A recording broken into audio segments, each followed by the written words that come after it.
یہ مشرکین اعتراض کرتے تھے کہ بھئی اللہ کو مانو، معبود برحق وہی ہے،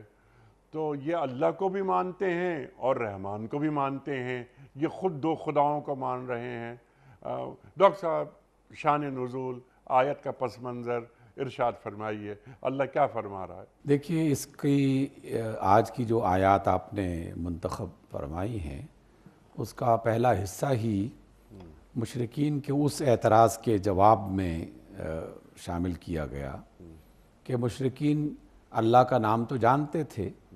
اور جب بھی کسی بڑی مشکل میں وہ مبتلا ہوتے تو اللہ ہی کو پکارا کرتے تھے،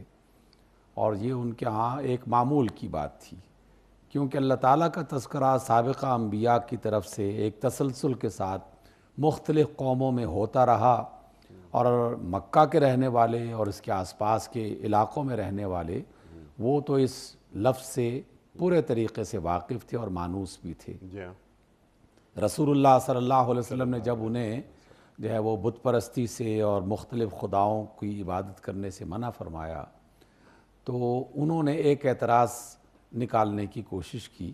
اور کہا کہ آپ ہمیں تو کہتے ہیں کہ ایک اللہ کے سوا کوئی اور عبادت کے لائق نہیں ہیں، لیکن آپ اللہ کے ساتھ ساتھ یہ جو رحمان ہے، اور بعض روایات میں ہے کہ رحیم کا بھی ذکر کیا، تو یہ رحمان جو ہے یہ کون ہے؟ تو آپ تو خود ایک سے زیادہ جو ہے وہ خدا کو مان رہے ہیں، تو ہمیں کس بات سے منع کیا جا رہا ہے؟ تو اللہ تعالیٰ نے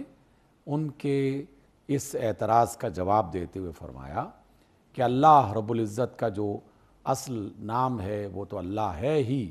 لیکن اس کے اور بھی بہت سارے نام ہیں، جن میں سے ایک بہت ہی عظیم نام الرحمن ہے۔ تو اس وجہ سے اللہ کہہ کر پکارو یا رحمان کہہ کر پکارو، دونوں کا مقصود ایک وہی اللہ ہے جس کی طرف دنیا کے تمام انبیاء بلاتے رہے، اور اس کا تذکرہ سابقہ آسمانی کتابوں میں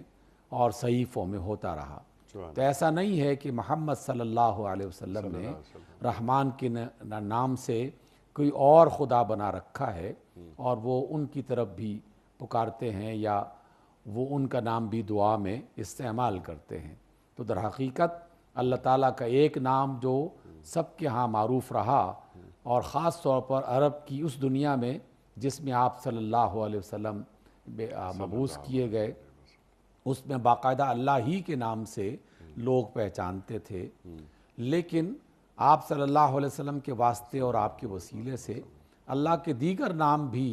لوگوں کے سامنے پیش کیے جانے لگے۔ اور یہ جملہ بہت ہی خوبصورت ہے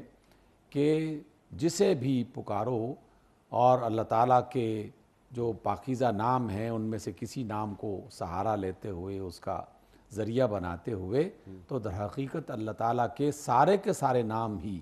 بہترین ہیں۔